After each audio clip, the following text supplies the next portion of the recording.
Halo, assalamualaikum warahmatullahi wabarakatuh. Perkenalkan, nama saya Begitu Musaditya dari kelas 3B. Di sini saya akan menjelaskan dan memberitahu antisipasi dari beberapa jenis bencana alam.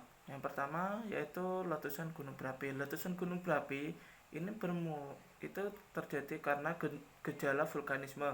Gejala vulkanisme itu yaitu gejala pergerakan magma dari perut bumi itu keluar melalui gunung berapi tersebut. Lalu bagaimana cara mengatasinya atau mengantisipasinya? Yang pertama, apabila di antara gunung berapi tersebut ada penduduknya, biasanya itu penduduk tersebut diberi peringatan dini apabila ada atau pergerakan magma di dalam perut bumi. Lalu setelah itu ada pos-pos pemantauan, di mana pos-pos tersebut bertujuan untuk eh, memantau pergerakan perut bumi.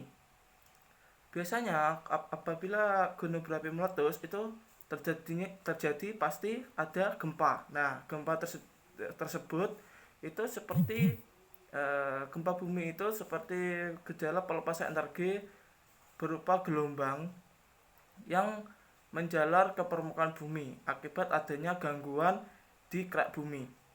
Itu biasanya itu seperti gempa tektonik, gempa vulkanik, itu adalah macam-macam gempa.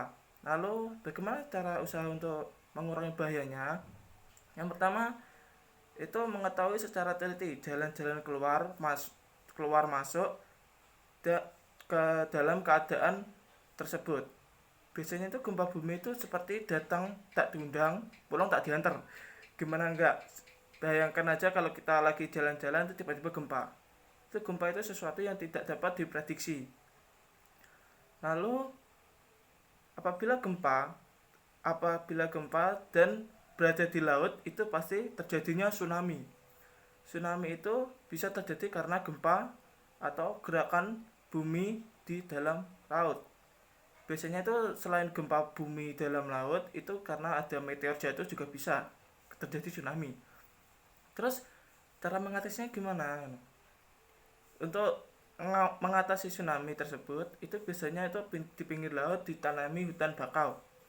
Lalu apabila terjadi tsunami, penduduk di area pantai itu sebaiknya lari terlebih dahulu ke tempat yang lebih tinggi, seperti bangunan yang lebih tinggi atau pergi ke atas gunung yang lebih tinggi.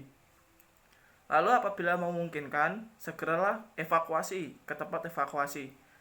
Lalu setelah tsunami ada satu bencana lagi biasanya yang sering terjadi itu adalah banjir. Banjir itu disebabkan karena meluapnya air dari sungai akibat ulah manusia atau alam. Apabila ulah manusia itu seperti pembuangan sampah di sungai atau penebangan liar. Kalau ulah dari alam itu sendiri itu seperti air hujan yang turun deras itu dan mengalir ke sungai, dan sungainya tidak cukup, jadi airnya meluap ke penduduk. Dari banjir ini berlawanan dari banjir, yaitu kekeringan itu kekurangan air. Bagaimana tidak, kesenjangan air yang tersedia dengan air yang diperlukan itu tipis.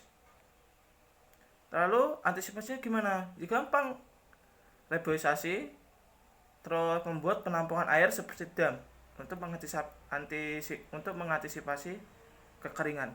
Terima kasih.